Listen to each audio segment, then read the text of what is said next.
अस्सलामु अलैकुम नाजरीन।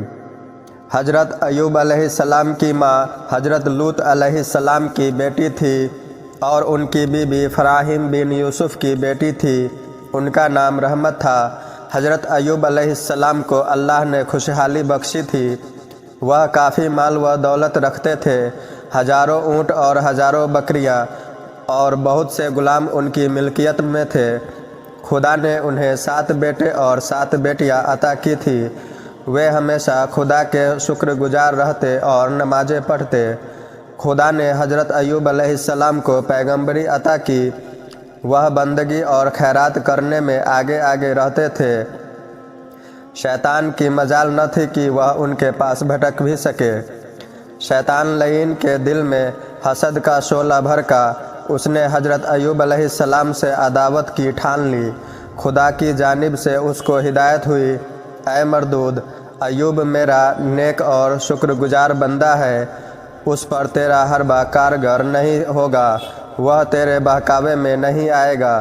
शैतान ने कहा, खुदावंद तूने उसको दौलत और खुशहाली दी है, औलाद से उसकी आंखें रोशन है, फिर वह तेरा शुक्र क्यों न अदा करेगा। हम तो जब जाने कि तू यह नेमतें उससे ले ले, फिर भी वह तुझे याद करे। अगर ये नेमतें उससे छिन गई तो वह तुझे भूल जाएगा और तेरी बंदगी से दूर जा पड़ेगा। खुदा ने फरमाया, ऐ इब्लीस, मेरे मुबलिस बंदे के बारे में तेरा यह गुमान गलत है। ऐसा नहीं होगा कि मेरा शुक्रगुजार बंदा तेरा शाकिर हो जाए।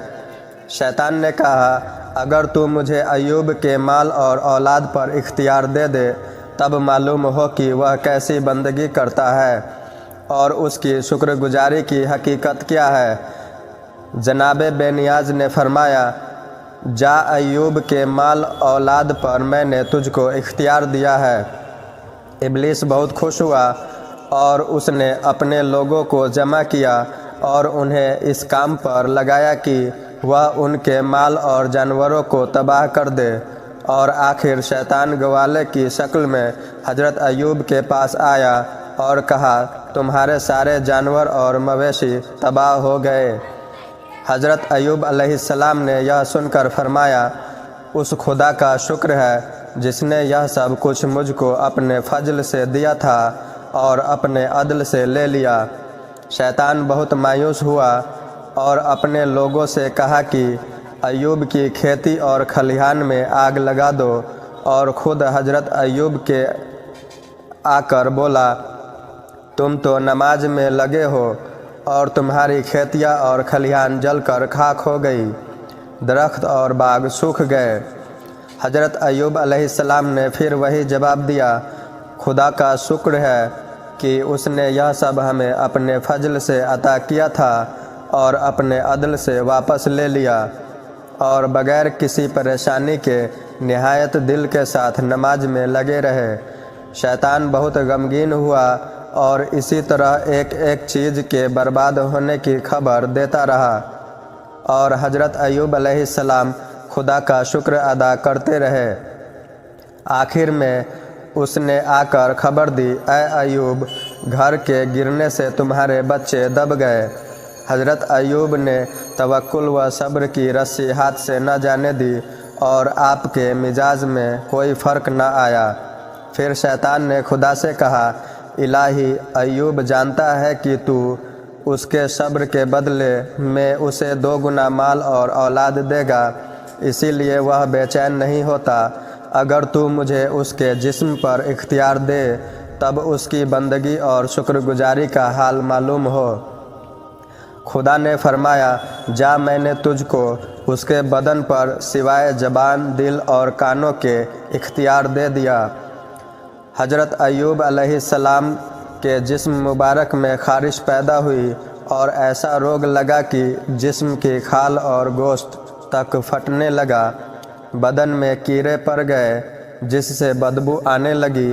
घर वालों ने बस्ती से बाहर एक झोपड़ी बना दी जिसमें हज़रत अय्यूब रहने लगे। आपके साथ कोई तीमारदार और ख़बर लेने वाला न रहा, कोई आपके करीब न आता। एक आपकी बीबी रहमत थी जो आपकी खिदमत में लगी रहती। اور جو کچھ ان کے پاس تھا سب آپ کے علاج میں لگا دیا۔ جب کچھ بھی پاس نہ رہا تب بی بی صاحبہ مزدوری کرتی اور آدھی مزدوری تندرستی کے لیے صدقہ کرتی اور آدھی مزدوری کا کھانا خرید کر ان کے پاس لے جاتی۔ جب حضرت ایوب کی بیوی مزدوری کے لیے جاتی تھی تو شیطان سرے راہ کھڑا ہو کر انہیں منع کرتا کہ آپ ایسی حسین جمیل خاتون کس لیے مزدوری کرتی ہیں اور اپنی جوانی ایسے شخص کی خدمت میں کیوں برباد کرتی ہیں جس پر خدا کا قہر اترا ہے۔ یہاں ایک مصر کا سردار نہایت مالدار اور اختیار والا ہے، میں آپ کا نکاح اس سے کرا دوں گا اور اس طرح آپ کا درجہ بڑھے گا اور آپ کی عزت بڑھے گی۔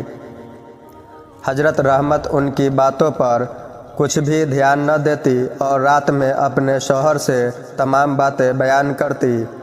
حضرت ایوب فرماتے تھے تو ہرگز اس کی باتوں پر نہ جا، وہ ابلیس ہے اور بے بنیاد باتیں کرتا ہے، اس کی باتیں سراسر دھوکہ اور فریب ہے۔ ایک دن شیطان نے طبیب کے بھیس میں آ کر بی بی رحمت سے کہا، اس روگ کا علاج تو بس سور کا گوشت اور انگور کی شراب ہے، اس کے سوا کسی چیز سے بھی تمہارا شوہر تندرست نہ ہو سکے گا۔ بی بی صاحبہ تندرستی کے لالچ میں مزدوری کر کے دونوں چیزیں لے کر حضرت ایوب کے پاس حاضر ہوئی اور کہا، یہ دوا ایک طبیب نے بتائی ہے۔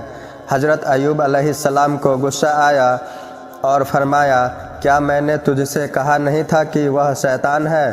کیا تجھے خبر نہیں کہ پیغمبروں پر یہ چیزیں حرام ہے؟ اگر میں اچھا ہو جاؤں گا تو اس کے بدلے میں تمہیں 100 لکڑیاں ماروں گا۔ بی بی صاحبہ اس کے باوجود خدمت کرتی رہی اور خدمت میں کوئی کوتاہی نہ ہونے دی، وہ دن رات خدمت میں حاضر رہتی۔ حضرت ایوب بھی اس مصیبت اور تکلیف میں صبر کرتے رہے اور ایک لمحہ بھی اللہ کی عبادت اور اس کی یاد سے غافل نہ ہوئے، یہاں تک کہ آسمان کے فرشتے اور زمین کے رہنے والے اس حال سے حیران تھے۔ ابلیس کی کوئی چال کامیاب نہ ہوئی۔ حضرت ایوب کی بندگی، اطاعت اور عقیدے میں کوئی فرق نہ آیا۔ شیطان کا سارا حربہ اور اس کی ساری چال ناکام ہو گئی۔ حضرت ایوب نے اپنے رب کو پکارا، خدایا مجھ کو بیماری لگ گئی ہے اور تو سب سے بڑھ کر رحم کرنے والا ہے۔ خدا نے ان کی پکار سن لی۔ مصیبت کا زمانہ گزرا اور حضرت ایوب کی آزمائش پوری ہوئی اور وہ اس آزمائش میں پورے اترے تو حضرت جبریل امین ان کی جھوپڑی میں آئے اور خدا کی طرف سے انہیں تندرستی کی خوشخبری سنائی۔ پھر ان کا ہاتھ پکڑ کر اس جگہ سے اٹھایا اور فرمایا، اپنا داہنا پاؤں زمین میں مارو۔ پاؤں مارتے ہی ایک گرم چشمہ پیدا ہوا، پھر آپ نے اس میں غسل کیا اور تمام مرض بدن سے دور ہو گیا۔ پھر جبریل نے کہنے سے بایاں پیر زمین پر مارا اور ایک سرد چشمہ پھوٹ نکلا، اس میں سے آپ نے پانی پیا جس کی برکت سے تمام اندرونی تکلیف اور خرابی دور ہو گئی۔ حضرت جبریل حضرت ایوب کے پاس بیٹھے ہی تھے کہ بی بی صاحبہ مزدوری کر کے آئیں اور 2 تندرست آدمیوں کو دیکھ کر حیرت سے کہا، یہاں میرا ایک بیمار شوہر تھا، وہ کہاں گیا؟ حضرت جبریل نے کہا کہ اگر تو اسے دیکھے گی تو پہچانے گی۔ حضرت ایوب علیہ السلام ہنس پڑے۔ بی بی صاحبہ نے انہیں پہچان کر خدا کا شکر ادا کیا۔ پھر حضرت جبریل کے سیخ سے حضرت ایوب نے کھجور کی 100 ہری شاخوں کو ایک ساتھ لے کر بی بی کو اس سے مارا۔ اس طرح ان کی قسم بھی پوری ہو گئی اور بی بی کو کوئی چوٹ بھی نہ آئی۔ خدا نے ان کی تکلیف بھی دور کر دی اور انہیں ان کے بال بچے بھی دیے اور انہیں اپنی رحمت سے پہلے سے زیادہ عطا کیے۔ تندرستی ملنے کے بعد حضرت ایوب علیہ السلام روم والوں کی طرف گئے تاکہ وہ انہیں خدا کی دعوت دے اور انہیں سچے دین کی طرف بلائے۔ اسی ملک میں حضرت ایوب کا انتقال بھی ہوا۔ انا للہ و انا الیہ راجعون۔